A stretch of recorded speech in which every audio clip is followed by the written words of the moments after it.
Bonjour à toutes et à tous, bienvenue sur Télégoël. Nous sommes le jeudi 17 mai. Nous sommes heureux de vous retrouver pour vos infos hebdomadaires.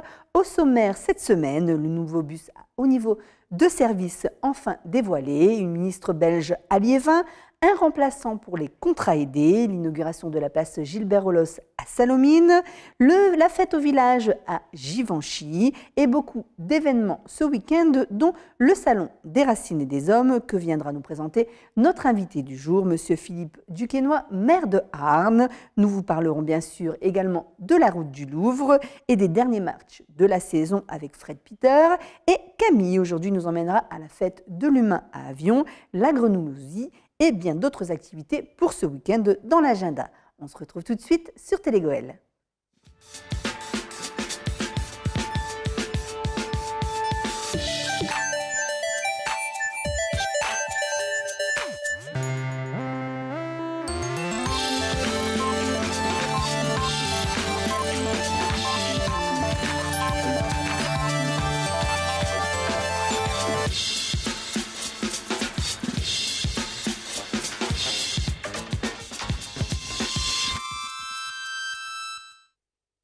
Bonjour Camille. Bonjour Valérie. Alors Camille, il est beau, il est neuf, on l'attendait tous, le bus à haut niveau de service a été dévoilé le 5 mai dernier au stade couvert de Liévin. Et oui, ça y est, le nouveau bus Tadao et le nouveau logo tant attendus ont été présentés en avant-première à la presse, mais aussi lors du concert Tadao Horizon au public du stade couvert de Liévin le 5 mai dernier. Le nouveau réseau BHNS, c'est 150 communes desservies, 1000 km² de territoire couvert, un chantier de plus de 415 millions d'euros et ces nouveaux bus seront hybrides ou totalement à hydrogène pour la ligne 6. Il faut encore patienter quelques temps avant de pouvoir en profiter puisqu'ils seront en service dès janvier prochain. Retrouvez le reportage en entier après le JT sur Télégoël et sur les réseaux sociaux. On écoute tout de suite Laurent Duporge, président du SMT et maire de Liévin. Une belle journée, dévoilement de ce nouveau bus, de ce bus à haut niveau de service, les premiers de bus 18 mètres articulés qui vont circuler, la première fois dans l'histoire de ce territoire que des bus de 18 mètres articulés vont circuler avec un design, un look complètement revu et corrigé. Très tendance, je le dis, très classe, en tout cas c'est mon avis personnel, j'espère qu'il sera rejoint par la majorité des habitants de ce territoire, mais en tout cas une image voilà, d'innovation et de modernité qui va coller parfaitement, qui colle bien à l'image nouvelle que souhaite se donner ce territoire que l'on dit l'ancien bassin minier, le bassin minier ou qu'on appelle aussi l'autre métropole. Il y a d'abord la majorité des bus qui ont été acquis, en tout cas pour tous les bus de 18 mètres, sont des bus effectivement avec une technologie hybride. Donc qui allie à la fois effectivement le diesel et l'électrique. Et à côté de cela, nous allons innover sur ce territoire puisque pour la première fois en France, une ligne entière va fonctionner avec des bus à hydrogène. Donc 6 bus à hydrogène ont été effectivement acquis et ils fonctionneront sur le territoire de la Cabalère, le territoire de Béthune-Bruay. C'est une société en plus d'Albi, c'est un produit 100% français. D'ailleurs ce produit là également, les bus hybrides sont également des produits 100% français et j'ai, oui je dois le dire, la fierté de dire que nos bus, les bus qui circuleront sur notre territoire, ils seront français dans leur fabrication et ils seront innovants pour 6 d'entre eux, complètement innovants à l'échelle nationale. Ne manquez pas notre prochain JT où nous vous parlerons de ces nouveaux bus à hydrogène, un des premiers en France qui circulera sur notre territoire. Et afin de célébrer ce dévoilement, Tadao, le SMT et la Radio Horizon avaient invité de grandes stars sur le territoire avec un énorme concert au stade couvert.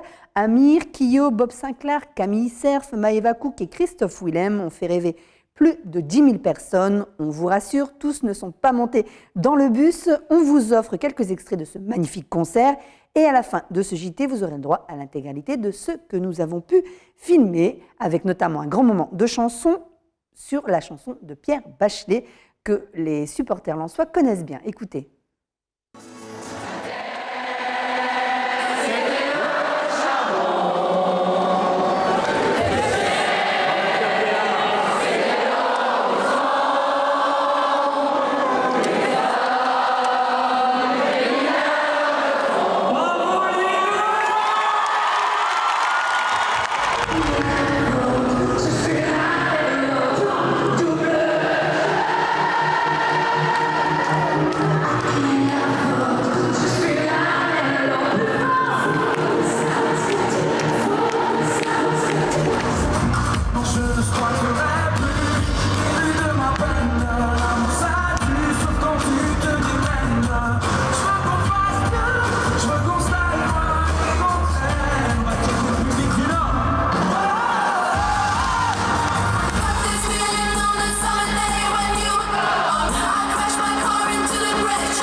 Givenchy en Goële a profité elle aussi du temps estival des vacances scolaires pour organiser sa traditionnelle fête du village avec différents ateliers manuels et créatifs. Télé Goële s'était rendu sur place. Donc l'idée d'abord c'est de réassembler un maximum de villageois autour de stands. Alors il y a beaucoup de stands consacrés à la fabrication d'objets pour les enfants. Vous avez la fabrication de nichoirs, la fabrication d'objets en paille. C'est essentiellement des stands ouverts aux enfants et qui sont, je le rappelle, gratuits. Vous avez bien entendu des jeux classiques, les jeux gonflables dans la cour. Vous avez des jeux traditionnels anciens en bois. Et puis on associe aussi un certain nombre d'activités de Givenchy et notamment l'élevage de Givenchy, puisqu'il y a de nombreuses balades à poney que l'on peut réaliser. Cette fête, il faut rendre à César ce qui est à César. Elle date d'un ancien adjoint aux fêtes et cérémonies qui s'appelle Jean-Michel Hinault, et c'est lui qui a créé il y a très longtemps la fête de la nature. C'est un concept d'ailleurs qui a été très copié après. Alors bien sûr on a fait évoluer, aujourd'hui c'est plutôt la fête des villageois. L'idée c'est de faire en sorte que les gens se rencontrent, viennent sur la place du village pour discuter et échanger, tout simplement boire un verre, manger une glace, enfin avoir l'occasion de se dire bonjour tout simplement.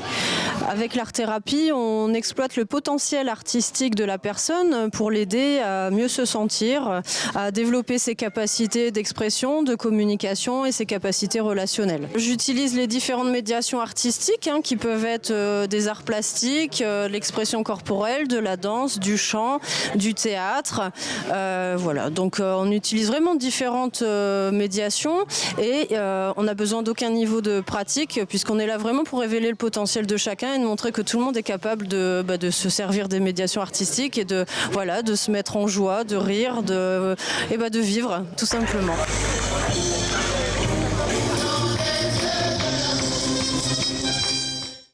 La ministre des Pouvoirs locaux, du Logement et des Infrastructures sportives de la région wallonne en Belgique était de passage à Liévin début mai afin d'explorer la piste du partenariat public-privé pour la rénovation et la création d'infrastructures aquatiques sur son territoire.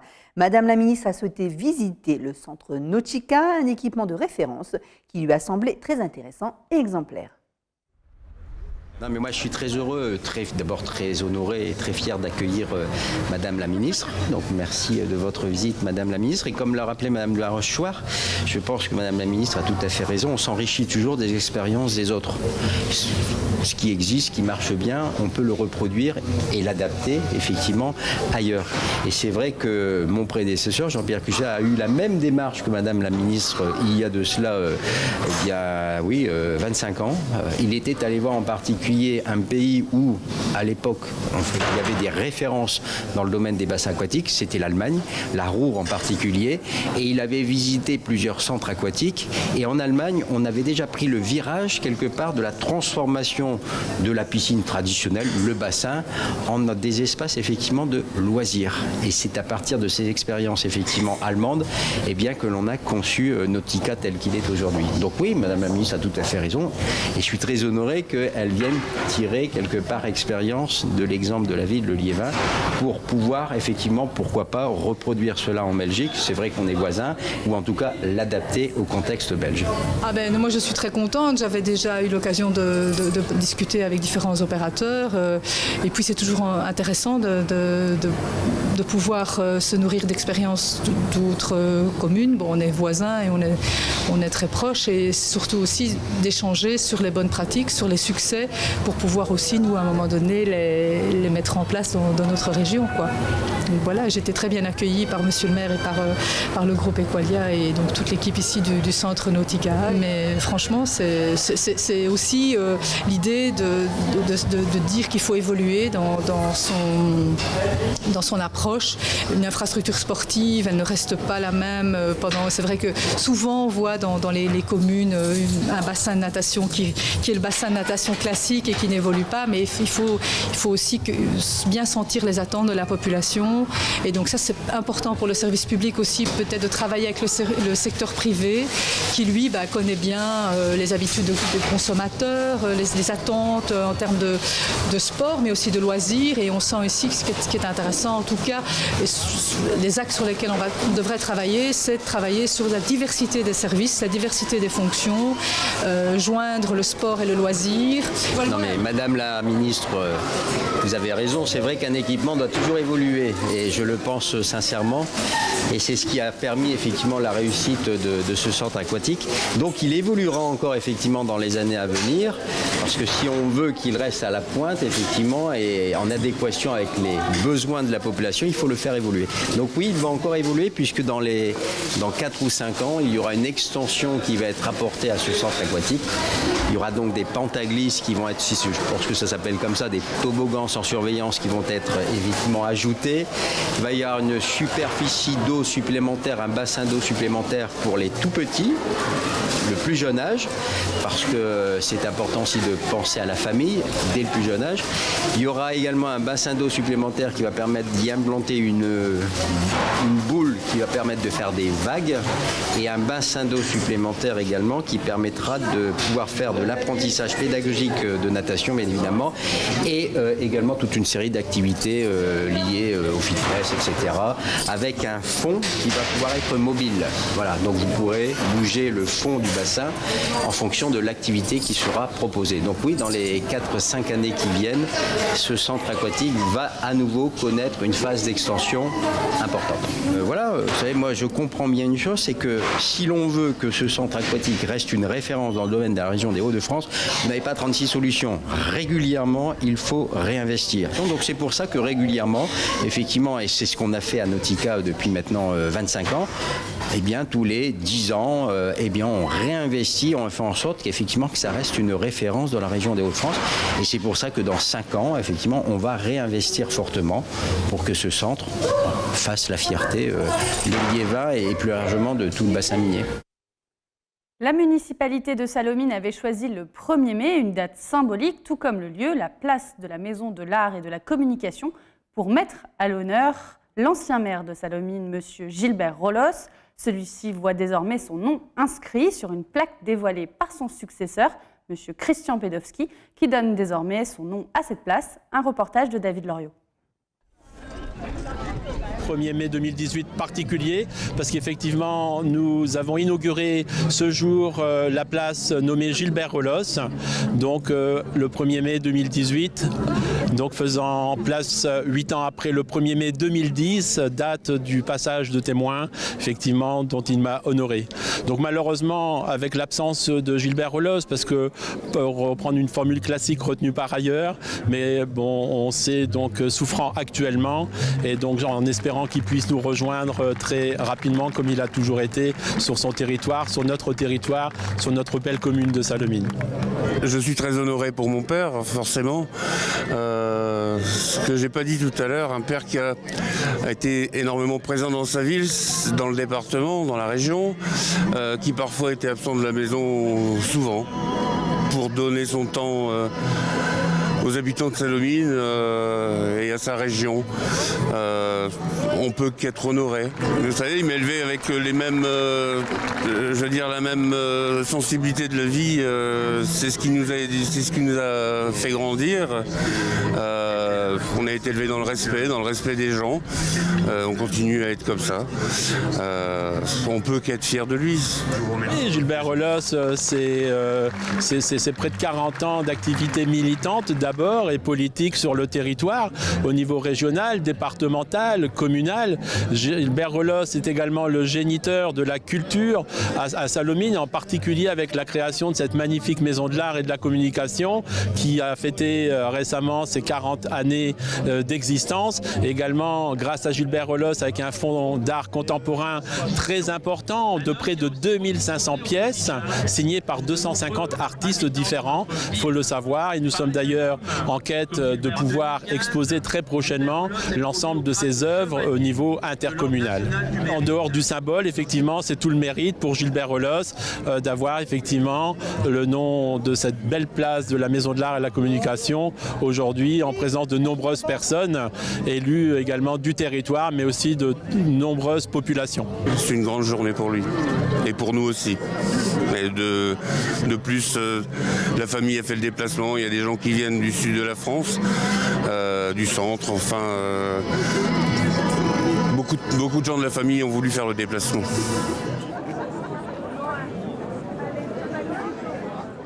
Depuis janvier 2018, les contrats aidés sont transformés en parcours emploi compétences. Ce nouveau dispositif, destiné aux publics les plus éloignés du marché du travail, a pour ambition l'insertion durable sur le marché du travail. Christophe Darras, directeur du Pôle emploi Lens-Lalou, nous parle de ce nouveau dispositif, des propos recueillis par Maxime Delehé et Maxime Lanvin. Et tout simplement, déjà, il est axé sur les demandeurs d'emploi qui sont plutôt des demandeurs d'emploi de longue durée et pour qui l'emploi aujourd'hui est plutôt éloigné. Il a pour objectif de pouvoir aider cette personne, donc par le biais d'une formation, d'un contrat déjà qui se passe soit en mairie ou soit en association. Et derrière ça, de pouvoir construire un parcours de formation qui pourra amener la personne au secteur marchand, c'est-à-dire pour repartir sur un emploi beaucoup plus pérenne à l'issue de ce contrat. Il remplace, oui et non, en réalité c'est un nouveau dispositif, d'accord, sur lequel aujourd'hui il y a des obligations de l'employeur de pouvoir monter en compétence une personne, d'accord, pour que celui-ci soit proche de l'emploi, soit proche de l'emploi et puisse partir sur un secteur marchand. Alors on sait que sur le bassin minier, on a de grands chantiers et avec des métiers porteurs. On parle du bâtiment, on parle des travaux publics, on parle de la logistique, on parle des services à la personne. Donc tous ces métiers-là sont aujourd'hui en attente de main-d'œuvre, de personnes qualifiées, et le PEC peut être à un moment donné un vecteur pour amener ces gens-là vers ces métiers. Dès que la personne, à un moment donné, demandeur d'emploi de longue durée, c'est 12 mois d'inscription. Donc, s'il y a un diagnostic, lors du diagnostic qui est fait avec le conseiller référent, s'il y a un plus, si le PEC, le parcours emploi-compétences, va amener une vraie plus-value par rapport à ça, il y aura un échange avec soit l'association, soit la mairie, pour créer ce contrat et pouvoir, donc, de ce fait, amener cette personne à l'emploi. Le demandeur d'emploi doit être autonome dans ses démarches. En tout cas, c'est notre souhait. Donc, le demandeur d'emploi peut directement aller vers les associations, vers les communes et proposer à un moment donné son profil, d'accord ? Mais de toute façon, cela passera essentiellement par le diagnostic qu'il aura fait avec son conseiller référent qui validera ou non l'intérêt de la mise en place d'un parcours emploi-compétences. Ils avaient rendez-vous hier après-midi via le site jecliquepourmonlogement.fr et une nouvelle fois cette année, beaucoup d'internautes ont sollicité les professionnels présents pour toutes sortes de questions concernant l'accès au logement, les aides au logement, la taille des logements, les modalités de demande, les budgets à prévoir, beaucoup d'infos qu'ont pu fournir les agents présents sur ce forum entièrement réalisé via les réseaux informatiques. Le site est toujours accessible, on vous rappelle l'adresse www.jecliquepourmonlogement.fr. Nous vous en parlions en mars dernier. La mission Louvre-Lens Tourisme s'est rendue au Japon afin de renforcer l'attractivité de la destination Louvre-Lens avec un premier partenariat inédit entre Hall autour du Louvre-Lens et la marque japonaise de prêt-à-porter Pas-de-Calais. Cette opération a donné naissance à une collection d'écharpes Hauts-de-France inspirée du bassin minier, de ses paysages, valorisant les savoir-faire locaux avec le lin et la dentelle. D'autres actions sont menées en partenariat avec le Japon. Sophie Waro-Lemaire, présidente du Pas-de-Calais Tourisme, nous parle de cette collaboration. Oui, alors une collaboration qui est née vraiment d'une découverte, une belle découverte. On a découvert qu'il existait une marque qui s'appelait Pas-de-Calais. Et forcément, on n'a pas pu être insensible à ça. C'était pas un hasard. Et le partenariat est entré en effervescence à partir de ce moment-là. Et on a eu des rencontres, de belles rencontres, une vision commune, tant sur le plan esthétisme que sur le plan humain. Et vraiment, le partenariat est né de ça. Une vision commune du territoire, de la beauté des lieux et la volonté de le promouvoir, et notamment à l'international. Et le Japon n'était pas un hasard, puisque comme vous le savez, nous avons 4 visiteurs par jour japonais ici au Louvre-Lens. L'architecte Sana est forcément japonais. Ce partenariat était une évidence. Ça a été une porte d'entrée fantastique et formidable. Et on est là pour un peu rendre compte de ce qui se passe. Pas-de-Calais Tourisme, le département a obtenu le contrat de destination. Il a créé la mission Louvre-Lens Tourisme pour promouvoir la destination avec l'arrivée du Louvre-Lens ici sur Lens, pour promouvoir cette destination avec un potentiel international qui a été reconnu lors du contrat, de la signature du contrat de destination en juin 2015. Et forcément, ça a mis une dynamique et un regard nouveau sur cette destination. Ça a reconnu tout à fait son potentiel attractif. Et forcément, faut remonter à là parce que tout est partie de là. On espère tout simplement développer attirer les touristes forcément japonais. Je vous ai dit, c'est pas un hasard. Les Japonais sont présents puisqu'on a 4 visiteurs par jour ici au Louvre-Lens. Donc c'était permettre aussi d'aller un petit peu plus loin, je dirais, dans la démarche et forcément d'attirer la clientèle japonaise. Une vision commune avec la marque Pas-de-Calais, ça a été le moyen de montrer ce qu'était le Louvre-Lens, le bassin minier et toute cette destination. Forcément, on a voulu toujours mettre au cœur les acteurs du territoire et notamment les habitants. Vous savez qu'une destination, elle doit être appropriée par les habitants et on part toujours de cela. Et c'est ce qu'on a retrouvé dans la marque Pas-de-Calais, c'est à un moment donné cet aspect humain des choses. Cette semaine, nos JRI Maxime Delehé et Maxime Lanvin se sont rendus sur le chantier de la route nationale 17 à Avion pour constater l'avancement des travaux qui ont débuté en novembre 2017. Le dédoublement des voies et la mise en place des protections phoniques pour les habitants devraient être finis dans les temps. On écoute le préfet du Pas-de-Calais, Fabien Sudry, qui nous explique l'aménagement de cette 2x2 voies. Mais écoutez, je suis sur place avec une délégation d'élus et avec les responsables du chantier et je m'aperçois que le chantier avance dans de bonnes conditions selon le calendrier prévu. Les travaux ont démarré le 7 novembre dernier, le 7 novembre 2017 et le chantier se poursuit normalement. C'est un chantier important qui est estimé à 26,2 millions d'euros sur environ 4 km et qui consiste pour l'essentiel une mise en 2x2 voies de l'axe qui reste à faire entre Lens et Arras. Il y a également des ouvrages d'art qui sont prévus, qui sont rénovés et la construction de murs anti-bruit pour protéger du bruit les habitations qui sont situées à proximité.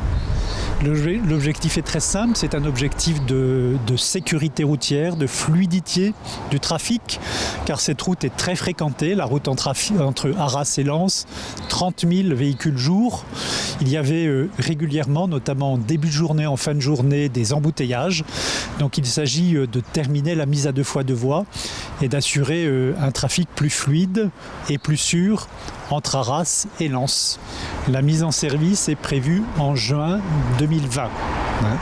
C'est un chantier qui est entièrement financé par l'État, qui est inscrit au contrat de plan État-région et qui est également retenu dans le cadre de l'engagement du renouveau du bassin minier. Donc l'État tient l'engagement qu'il a pris dans le cadre de ce programme.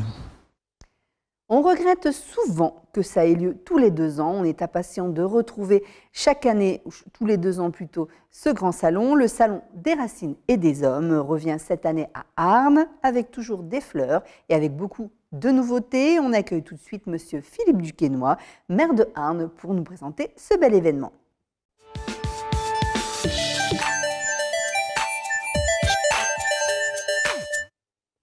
Monsieur Duquesnoy, bonjour et bienvenue sur le plateau de Télégoël. Eh bien, bonjour Valérie, bonjour Camille. Très heureux d'être sur votre plateau, enchanté d'y être J'y étais déjà venu, mais il y a déjà un petit moment. Oui, puis il y a eu du changement. Il y a eu du depuis. changement, c'est ce que je vous disais tout à fait tout à l'heure. Alors, je le rappelle, vous êtes le maire de Arnes et vice-président de la communauté d'agglomération de Lanciévin. Et vous êtes aujourd'hui sur le plateau de Télégoël parce que vous défendez un peu beaucoup la nature et l'environnement et vous nous présentez le Salon des racines et des hommes. Voilà, oui, effectivement, je défends la nature, l'éco-citoyenneté, le développement durable, c'est sûr, hein, mais il y a aussi ce fameux événement des racines et des hommes qui est attendu depuis maintenant quelques années, depuis 2005 me semble-t-il, et c'est la 9e édition, attendue par notre population, mais aussi, il faut bien l'avouer, par les populations des communes voisines. Ça va bien souvent beaucoup plus loin que ces communes voisines d'ailleurs. Alors, comment est venue cette idée et comment a démarré ce salon ? Ce salon a été démarré, comme je vous le disais, dans les années 2005, peut-être 2006, par mon prédécesseur. Et quand il y a une bonne idée, il faut la continuer. C'est ce que j'ai fait, bien entendu, lorsque je suis arrivé en 2008. Ce salon, d'ailleurs, il est attendu, comme je le disais, non seulement par notre population, et je vais aller un peu plus profondément dans la population, mais en particulier par les écoles, qui travaillent beaucoup aussi à Arnes, justement, sur ce problème. Ce n'est pas un problème, d'ailleurs, sur cette éco-citoyenneté et le développement durable. C'est difficile d'organiser un salon comme celui-ci ? Ah oui, c'est extrêmement difficile, surtout que c'est fait complètement en régie actuellement. C'est-à-dire que ce sont les agents de la commune qui se sont appropriés ce salon de l'environnement. Ils se sont appropriés et il faut bien avouer que pour démarrer ce salon, eh bien, ils y travaillent 1 an avant.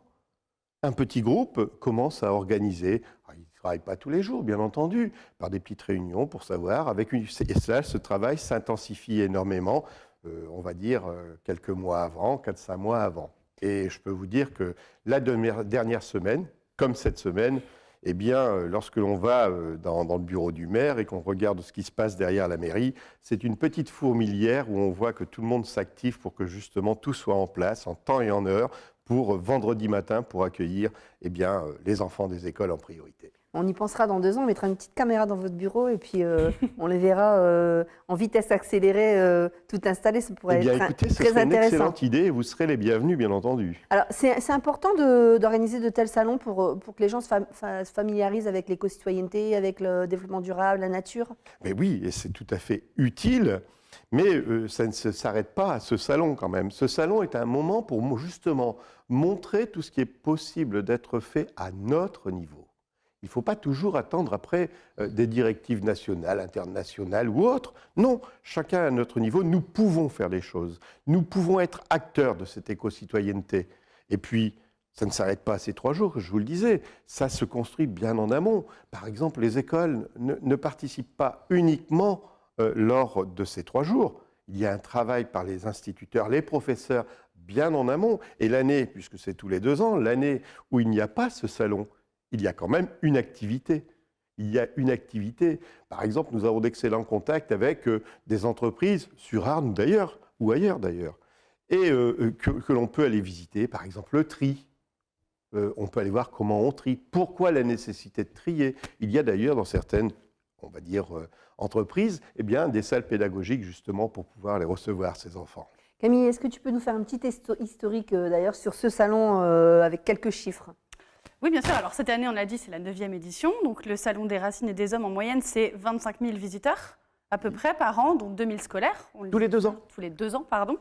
Des dizaines d'exposants sur environ 6 000 m² de surface. Donc, c'est quand même un gros salon. Et pour la modique somme de 2 €, on peut repartir avec une petite plante qu'on a rempotée nous-mêmes. Mais vous savez déjà tout. Ben voilà. Bah oui. Ah oui. Merci Camille. 6 000 m², juste derrière la mairie, hein, qui comprend non seulement les espaces verts, le terrain de boule, mais aussi la salle de sport qui est mise à disposition, ainsi que le parking, pour justement atteindre ces 6 000 m² disponibles pour 6 villages en réalité. Il y a 6 villages. Nous traitons 6 thèmes un peu différents. Est-ce que vous avez vu le nombre de visiteurs augmenter tous les 2 ans? Oui, ça augmente et il y a surtout un engouement. C'est-à-dire que ces 3 jours, on m'en parle bien en amont. Alors cette année, vous le faites? Alors c'est à quelle date? Comme d'habitude, ça sera toujours au mois de mai, enfin dans ces eaux-là. Voilà, il y a cet engouement. On vient me questionner, il y a une attente. Le fait d'ailleurs de l'avoir passé à 2 ans, ce qui a décuple cette attente. Il faut avouer que quand c'était tous les ans, c'est lourd, non seulement financièrement, mais pour tous les participants, les entreprises qui viennent y participer, qui viennent expliquer comment ils travaillent, comment ils portent dans leur travail cette éco-citoyenneté, ce développement durable. Il faut un renouvellement. Donc tous les ans, c'était lourd pour eux. Et aujourd'hui, tous les 2 ans, ils y participent avec un grand sourire et puis toujours des choses nouvelles qui apparaissent sur ce salon. Et alors justement, on le disait sur les 6 villages que vous nous disiez, il y a des animations qui ont le plus de succès, qui sont proposées, qui sont chaque année renouvelées parce que elles sont phares. Ah oui, oui, oui. Je peux vous en parler d'une, par exemple, parce que j'en ai encore parlé ce matin.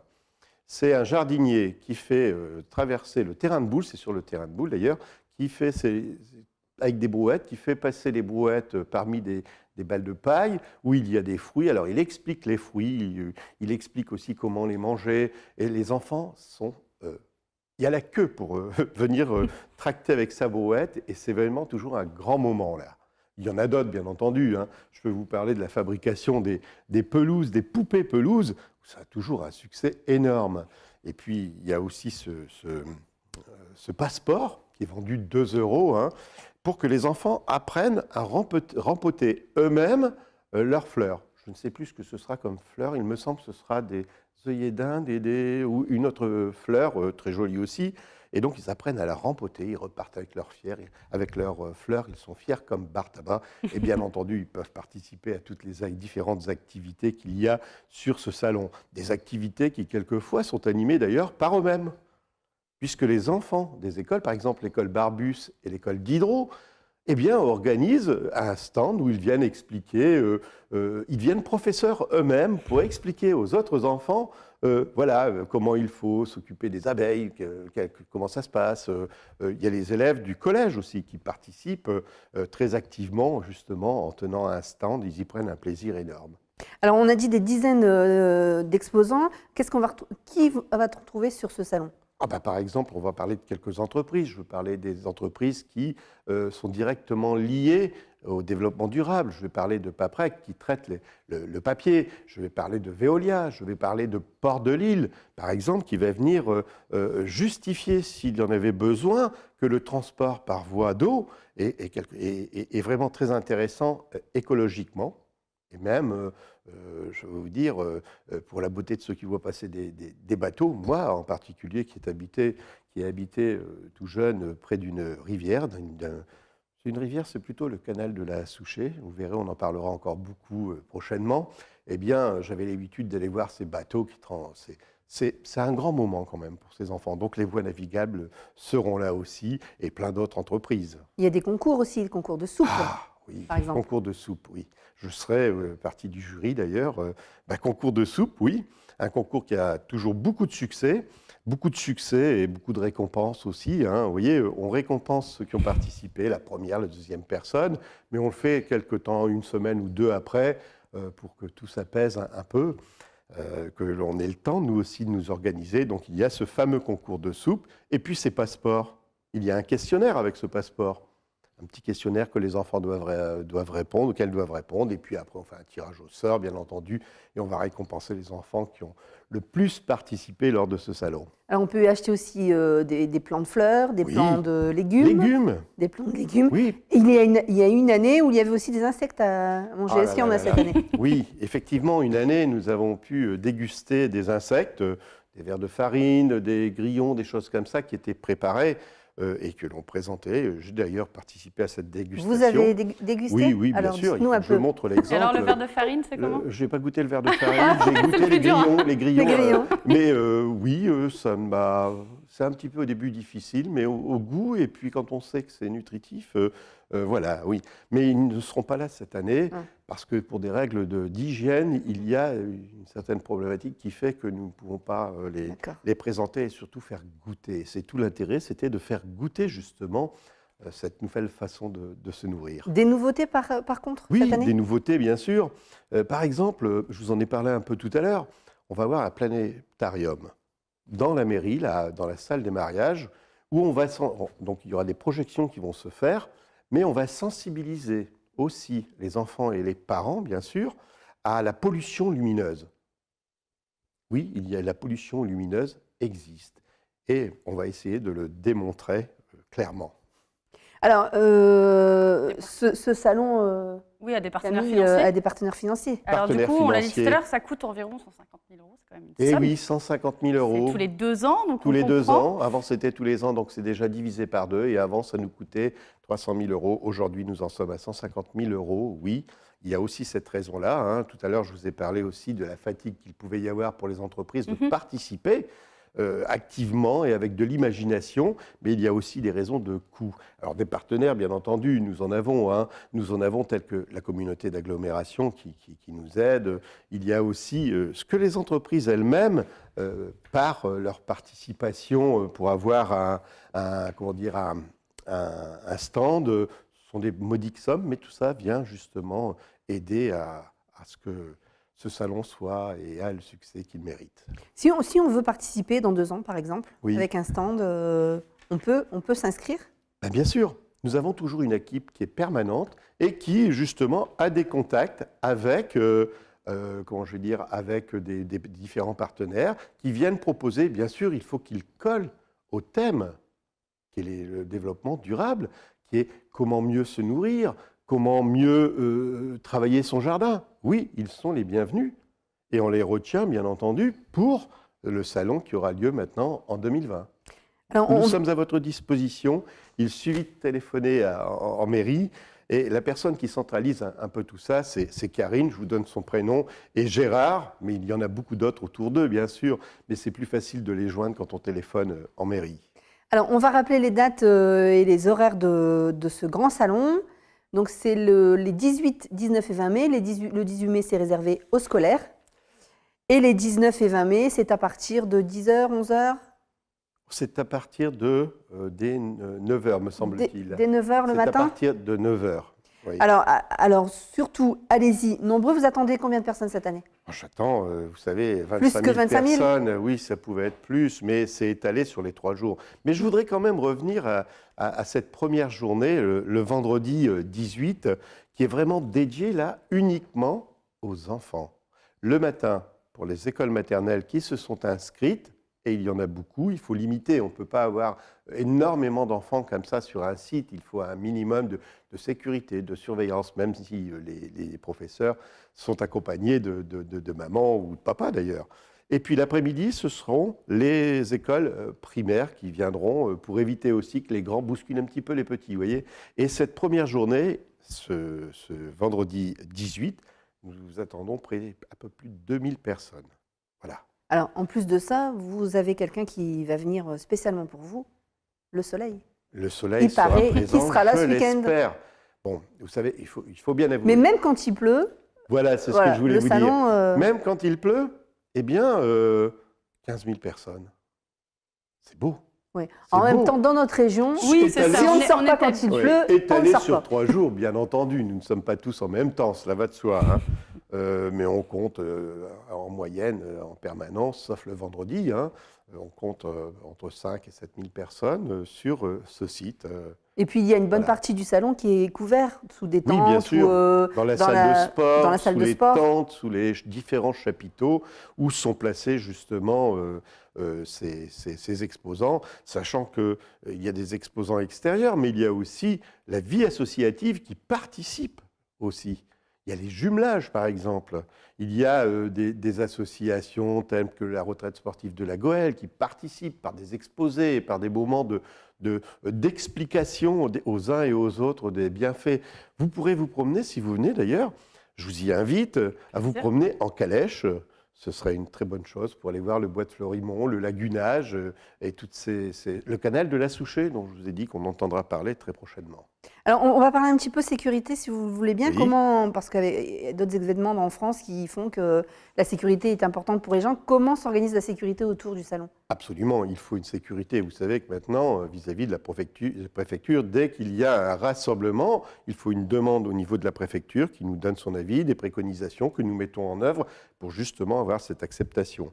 Et tous ces 6 000 mètres carrés sont véritablement entourés avec une seule entrée, et puis donc des surveillants, bien entendu, à l'intérieur, mais aussi à l'extérieur. Et la protection aussi des différents endroits où, par exemple, une voiture pourrait intervenir, est bien barrée par d'autres voitures, mais aussi les blocs béton qui ont un nom spécial dont nous avons fait l'investissement, puisqu'à Arnes, il se passe toujours quelque chose. Donc, nous, au lieu de les louer, nous les avons achetés. C'est quand même beaucoup plus pratique et ça rassure aussi la préfecture et nous-mêmes, bien entendu. Il y a beaucoup d'enfants, c'est quand même un salon Absolument, familial. absolument. D'ailleurs, quand je vous dis que les enfants seront là le vendredi, vous pouvez être sûr que le samedi et le dimanche, c'est eux qui vont prendre la maman du papa ou de la maman et qui vont les amener sur ce stand parce qu'ils n'auront sans doute pas tout vu et où ils voudront faire connaître à leurs parents telle ou telle activité ou leur dire « Tu vois, papa, c'est pas bien ce que tu fais là, regarde, le monsieur l'a dit. » Voilà. Voilà à quoi ça sert ce salon. Est-ce que vous avez quelque chose à ajouter sur ce beau salon? Je lui souhaite une grande réussite. Je vous souhaite à tous ceux qui vont y venir d'avoir un moment d'éducation. Oui, d'éducation, mais aussi un moment de convivialité et de fraternité.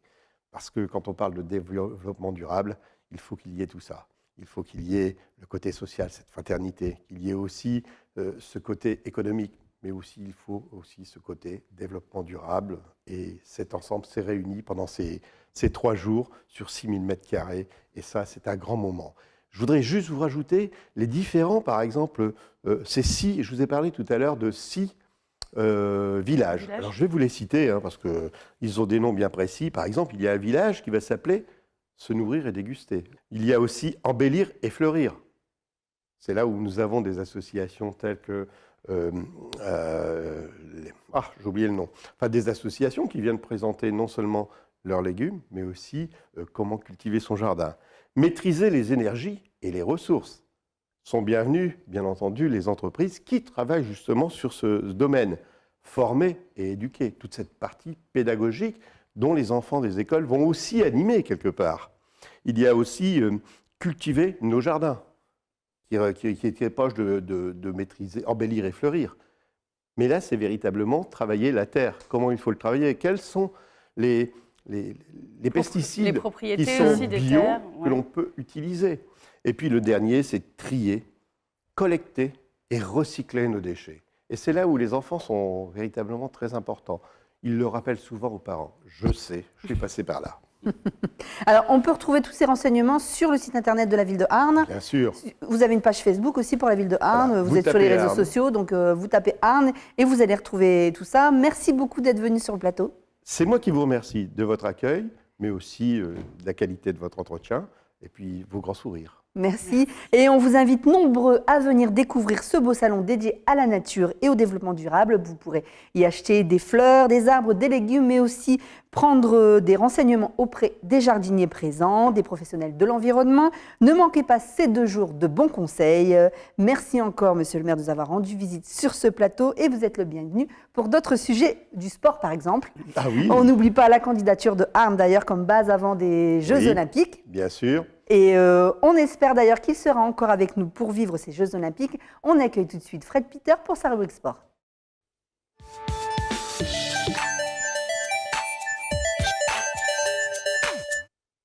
Bonjour Fred. Bonjour Valérie, bonjour Camille. Salut Fred. Alors la saison est finie pour le Racing Club de Lens, ouf. Ouf, et oui, dernière victoire pour le dernier match des 100 et or à Bollaert. Ils se sont imposés 2-1 face à l'AG-Auxerre grâce à des buts de Walid Mesloub et de Christian Lopez. Au final, Lens termine 14e de ce championnat de France de Ligue 2 et évite donc la relégation en nationale. Et on se prépare déjà à la saison prochaine du côté de la Gaillette. Il y a quelques jours, on a appris que Umbro était remplacé par Macron comme équipementier du Racing Club de Lens. Donc c'est un gros changement pour le RC Lens qui portait du Umbro depuis plusieurs saisons.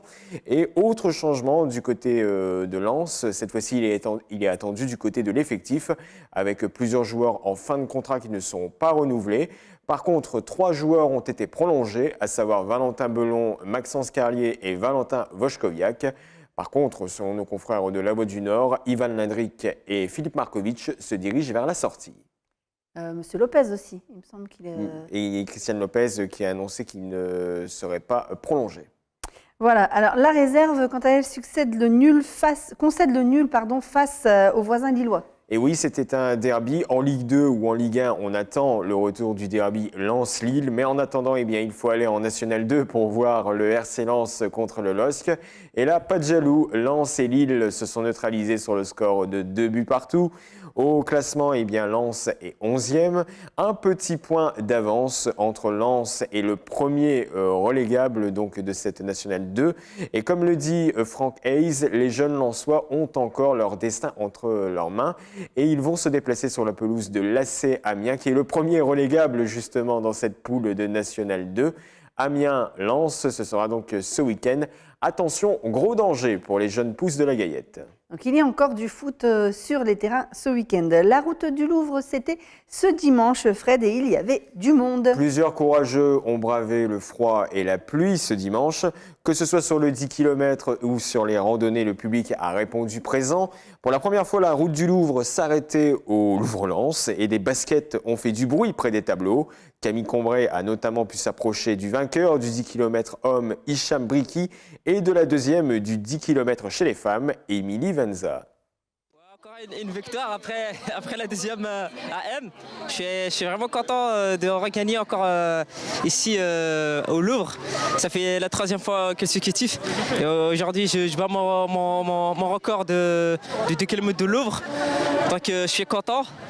Donc voilà, c'est une très belle course avec une bonne ambiance. Hein. Et franchement, je serai de retour l'année prochaine. Ouais, le parcours est très différent. Franchement, c'est un beau parcours pour faire un chrono. Mais voilà, il faut juste, je pense qu'il faut faire partir les hommes avant pour qu'on puisse finir un peu plus fort, concentré. Voilà, on rattrape les femmes vers la fin. Bah, c'est sympa, ils nous encouragent et tout. Hein. Donc bravo à eux aussi de participer. Mais juste pour faire un chrono, je pense qu'il faut faire partir les hommes avant. Donc là, aujourd'hui, je bats quand même mon record. L'année dernière, c'est 31. Mon record, c'est moi qui l'avais déjà, c'est 31,06. Aujourd'hui, c'est 38, 40. Donc c'est bon. Alors, vous avez fêté ça ce soir ? Ouais, bien sûr. Avec ma belle-fille.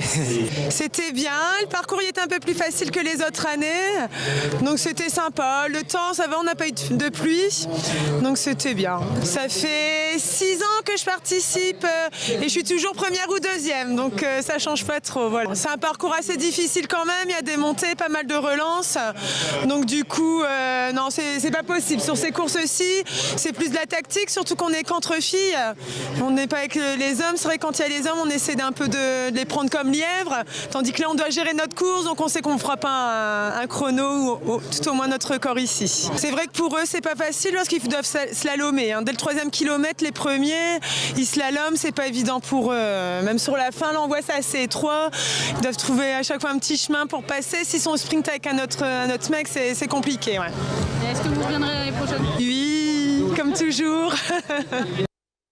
On rappelle que ces gagnants-là étaient les gagnants du 10 km et pas du marathon. Oui, Brigi Hicham, vainqueur du 10 km homme et Émilie Venza, deuxième sur le 10 km femme. Un reportage de Camille Combray. Malgré la victoire face à Strasbourg, Arnes est relégué à l'étage inférieur au volleyball. Victoire 3-0 pour le HVB qui a remporté un match facile. Arnes pensait avoir son maintien donc pour le championnat élite, mais malheureusement un changement du point de vue du règlement a entraîné donc la relégation de Arnes qui descend à l'étage inférieur. Le président et l'entraîneur du HVB ont annoncé que des procédures seraient lancées pour espérer maintenir Arnes en division élite. Pour le moment, eh bien, on attend encore les réponses de la FFVB, la Fédération française de volleyball, mais les chances de maintien du Arnes Volleyball eh bien, sont assez infimes. On voit à l'écran quelques images du match Arnes-Strasbourg.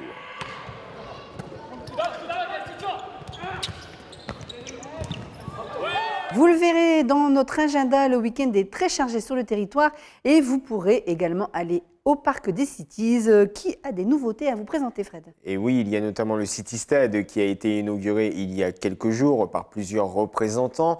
Et maintenant, on peut faire du foot, on peut faire du basket, on peut faire plusieurs sports du côté du City Stade. Et justement, pour Télégoël, David Loriot a posé sa caméra au milieu du Parc des Cities. Eh bien, vous voyez en moi aujourd'hui un maire heureux qui vient de recevoir un City Stade qui a été subventionné par la Fédération française de football Déjà, c'est une belle réalisation parce que c'était une volonté de pouvoir diversifier un peu l'offre dans le parc des Cities et de voir qu'aujourd'hui, avec ce City Stade qui permet de coupler plusieurs activités sportives, on est sur une offre un peu plus variée, un peu plus ouverte pour les visiteurs. Donc on a déjà un public assez nombreux. On espère que là, ils trouveront aussi un enjeu et un outil de satisfaction supplémentaire. Donc je pense que ça va être un équipement qui sera apprécié évidemment des visiteurs. On ne sait pas encore vraiment aujourd'hui comment on va être à même de gérer ce type d'installation, mais en prémisse déjà on peut imaginer tout ce qui est possible d'en faire. On peut imaginer de faire des tournois éventuellement avec des scolaires, avec des associations, etc. Donc aujourd'hui on ouvre réellement donc ce samedi et on verra comment vit cet équipement, mais il n'y a pas de doute sur le fait que les visiteurs en seront satisfaits. Donc il faut signaler que c'est quand même un City Stade qui est plurisportif, hein. On va parler de football, on va parler également de basket, mais également de volley. Il peut être équipé d'un filet de volley donc pour pratiquer cette activité, également tennis. C'est possible également dans le cadre de la structure même de cet équipement. Oui, là c'était l'occasion aussi avec l'héritage de l'Euro 2016 de pouvoir faire évoluer nos installations sportives, de répondre aussi à des demandes de certaines communes qui voulaient faire réaliser des équipements, des city-stades ou des terrains synthétiques, donc de pouvoir les accompagner avec une enveloppe complémentaire grâce à aussi l'engagement que l'Agglo a pu avoir au niveau de l'Euro 2016 en accompagnant notamment la fan zone qui s'est déroulée en centre-ville de Lens pour les écrans géants.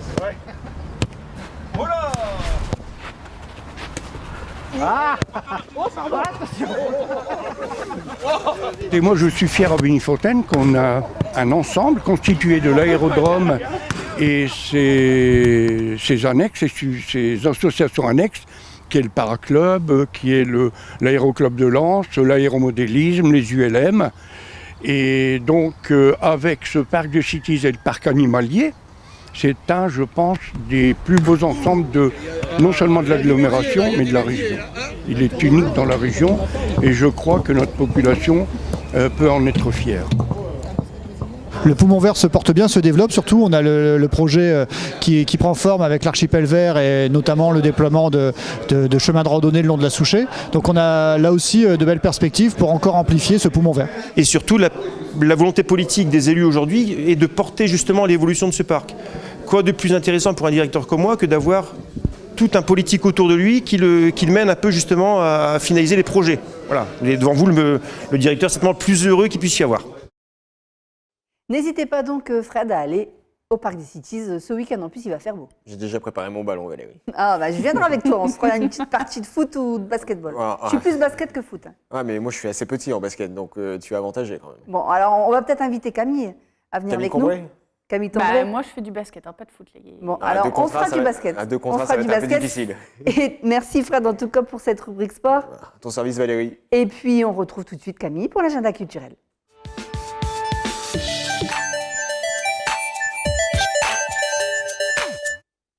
Alors Camille, un week-end plutôt chargé pour ces 18, 19 et 20 mai sur notre territoire. Et oui Valérie, on débute par la traditionnelle fête de l'humain d'abord à Avion, à l'instar de la fête de l'humain à Paris.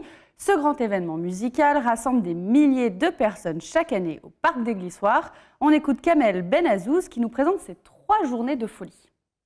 Je suis Kamel Benazouz, je suis administrateur du festival L'Humain d'abord, grande fête populaire. La fête de l'humain, c'est la petite cousine de la fête de l'humanité qui se déroule à Paris, que tout le monde connaît. C'est plus de 10 000 personnes présentes pendant ces 3 jours. Et puis, c'est des concerts, des débats, des expositions, de la culture, de la gastronomie, une ducasse, un espace enfance. Voilà, c'est un tout pour 5 € pour 3 jours. On va déjà retrouver un beau plateau artistique. On a de belles têtes d'affiche, les Roubettes, les vrais, parce que beaucoup se posent la question, c'est les vrais Roubettes. Tonton David, Sidi Wacho, Carpath, les Artésiens, tous les groupes que l'on a, il y a plus de 17 concerts, sans compter les animations qu'il y a dans les 40 stands. Alors le vendredi 18, c'est l'inauguration au soir de la fête, c'est le lancement de la fête. Il y aura un grand banquet qui suivra autour d'un couscous. boxe. Et le samedi, on lance l'artillerie lourde avec les concerts, les débats et tout ce qu'il va y avoir pendant cette fête. Je pense que ça vaut le coup parce qu'à 5 € pour beaucoup de gens dans le secteur qui n'ont pas la possibilité d'aller au concert, c'est de voir un vrai concert, de participer à un moment festif, on se retrouve tous ensemble. Et puis on axera aussi cette fête autour des batailles que l'on mène, notamment pour la gratuité du bus dans le bassin minier. Et puis on a des débats, voilà. Il y a de quoi s'émouvoir, participer, tout ça pour un tarif modique. On continue cet agenda avec un spectacle jeune public. Et oui, jusqu'au 31 mai, Moment Mai se produit à l'espace culturel Ronnie Couteur de Grenay, mais également à la Maison de l'Art et de la Communication de Salomine et à l'Arc-en-Ciel de Liévin. Donc le mardi 22 mai à 19h, à Grenay, vous pourrez retrouver le Pileta Remix par le collectif Wow, qui nous permet de découvrir une fiction radiophonique live sur fond de conte initiatique, une histoire à écouter et à voir, une fable noire et drôle. Du théâtre et la compagnie Oblique à Avion. L'espace culturel Jean Ferrat d'Avion accueille en effet la compagnie Oblique pour le spectacle Appel entrant illimité, une jolie histoire d'un trio attachant en prise directe avec les réseaux sociaux et les médias et dont le monde entier entre dans l'appartement. Une pièce qui aborde l'immédiateté, la surmédiatisation, la surabondance, mais aussi la désinformation. Ce sera donc le vendredi 18 mai à 20h30 à la salle d'Aragon d'Avion. Le vendredi 18 mai également à l'espace François Mitterrand de Bully-les-Mines. C'est Pierre Lemarchal, le papa de Grégory, qui enchantera le public avec un beau répertoire de chansons françaises intitulé Nos plus belles années, le vendredi 18 mai à 20h30 à l'espace François Mitterrand de Bully-les-Mines. L'intégralité des bénéfices de la soirée sera renversée à l'association Grégory Lemarchal. À l'occasion du salon environnemental des racines et des hommes dont nous vous parlions avec notre invité tout à l'heure, laissez-vous surprendre par un spectacle de marionnettes.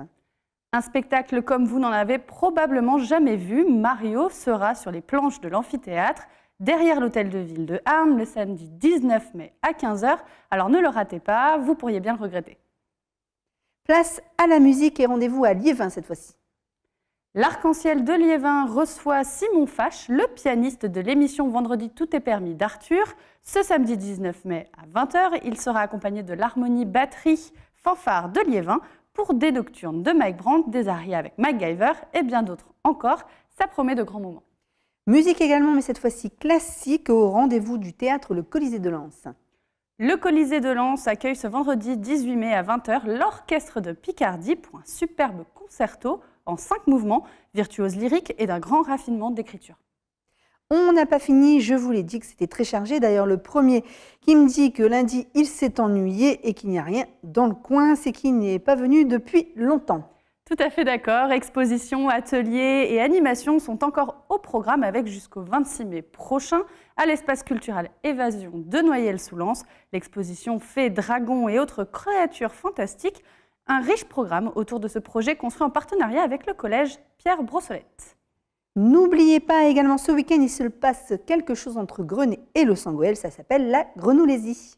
Et oui, on sort ce week-end du côté du quartier ouest de Grenay et de Los Angeles pour découvrir les propositions culturelles et ludiques proposées par Culture Commune, le Pays d'Art et d'Histoire de Lens-Liévin, le CPIE Chêne des Terrils dans le cadre d'ici et là dans la cité. Les animations se déroulent également en soirée. Les musées font de la résistance et vous laissent entrer samedi prochain après 19h pour la nuit des musées. Le Louvre-Lens vous laisse découvrir la Galerie du Temps et l'Empire des Roses jusqu'à minuit samedi soir. Et vous pouvez également vous balader au Lens 14-18 où de nombreuses animations sont prévues en soirée. Des animations à retrouver sur le site de l'Office du tourisme de Lens-Liévin. Et ce week-end, c'est également les terrasses en fête qui recommencent. Les bars et restaurants lensois vous accueillent de 14h à 2h du matin pour une série de concerts de tous les styles, à l'intérieur ou à l'extérieur. Le temps de passer un bon moment musical en famille ou entre amis, ne manquez pas ce bel événement. On continue toujours à Lens avec la fête de la jeunesse. Samedi 19, retrouvez au stade de Léo Lagrange de nombreuses animations pour les plus jeunes. Espace jeux vidéo, bubble food, jeux gonflables, karting, jeux sportifs, spectacles d'hypnose et graphes. De quoi s'éclater de 13h30 à 18h. La jeunesse vous attend également le samedi 19 mai à Méricourt. Oui, nous les avions reçus sur le plateau pour nous présenter cet événement. Les élèves du lycée Henbic de Liévin vous invitent au centre Max-Paul Fouché de Méricourt pour une belle exposition sur l'écoquartier. La veille à la MAC de Salomine, la fête du développement durable, en collaboration avec les élèves du lycée de la Peuplerée de Salomine, vous propose des conférences, des animations et une fin sympathique vous attend à la gare de Méricourt vers 17h le samedi 19 mai. N'hésitez pas non plus à vous balader près du pont Césarine à Lens, vous verrez quelques transformations. Et oui, celui-ci va être entièrement graffé par de grands artistes nationaux et internationaux venus du Mexique, du Japon ou encore des États-Unis les 18, 19 et 20 mai prochains, avec à la clé des prix pour le meilleur graffeur. Merci beaucoup Camille pour ce beau week-end que tu viens de nous présenter. On ne risque pas de s'ennuyer. On vous invite bien sûr à participer à ces nombreuses animations. En plus, il paraît que le soleil sera avec nous. Alors profitez-en pour vous balader la journée. Vous avez vu le soir également jusque minuit dans les musées. Quant à nous, on se retrouve la semaine prochaine, même heure, même jour pour une nouvelle édition. À très bientôt sur Télégoël.